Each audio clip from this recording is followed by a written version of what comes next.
Hello, my name's Alex Connell and I'm the Principal Tutor at the Connell Cookery School, which is based at the Vegetarian Society in Cheshire.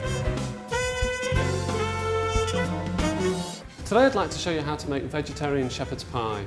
Now shepherd's pie is a great dish that you can have obviously throughout the week, and it's really nice to come home when you've worked hard and you've got that lovely crispy topping and that satisfying base. Now this one is a vegetarian shepherd's pie, so I'm going to use lentils as part of the base, which will give a good texture as well as lots of protein. So the first step is to fry off our onions. So a little bit of oil into the pan, and then we can put around about 1 onion into the pan. Allow that to cook for 3 minutes or so until it's nice and soft.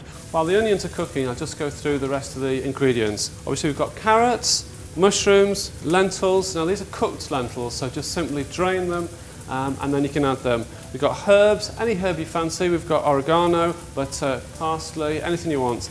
Some garlic, tomato puree, bay leaves, little soy sauce, celery, which will give a nice crispiness, and stock. And of course, wouldn't be shepherd's pie without a nice potato topping. So now that the onions have softened, we can add in the carrots. And of course, all this will get baked in the oven. So if the carrots aren't quite cooked at this stage, it doesn't matter that much because it's going to go in the oven and continue to cook anyway. So that's step one with the carrots and the onions. Step two is to add the remaining ingredients. So we've got our lentils. Well, these are tin lentils. You're going to use dehydrated ones. Make sure they're cooked properly first. We've got some button mushrooms. Of course, you can use oyster mushrooms or shiitake mushrooms. We've got our herbs, some garlic, celery, a couple of bay leaves, soy sauce or Worcester sauce, and a little tomato puree. And finally, for this stage, our vegetable stock.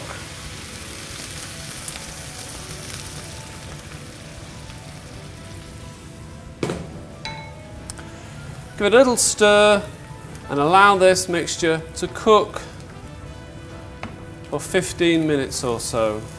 I want it to have quite a thick consistency. If it was too thin, when I put the potato on, the potato would just sink to the bottom. So make sure that the base is reasonably thick. If it's not thick enough, you can either add a little bit of flour into there, or use some corn flour, or even vegetarian gravy mix powder will thicken this quite nicely. So the final stage is to assemble our shepherd's pie. So this is enough mixture to serve 4, but I'm just going to use half of it to make a portion for 2. So I won't use all this mixture. And as you can see, most of the liquid has evaporated, so it'll have a nice firm base. If it was too runny, the potato would sink into it, so you can cheat a little bit and add some flour or even some vegetarian gravy powder, which will thicken it. But if you do cook it for long enough, it will, the water will evaporate. Now we've got our basin, all we need to do is to put the potato on the top. So, lovely creamy mashed potato. Start at the edge and work your way around.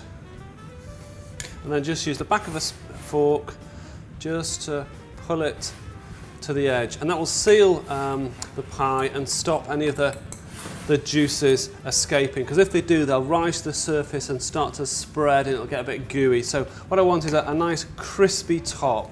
If you wanted to make this even more luxurious, you may want to put some additional oil on the top, or butter, or even grated cheese.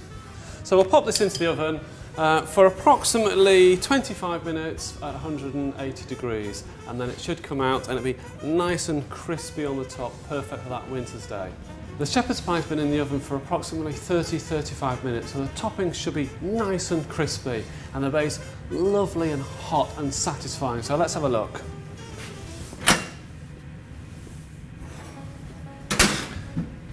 Oh yeah.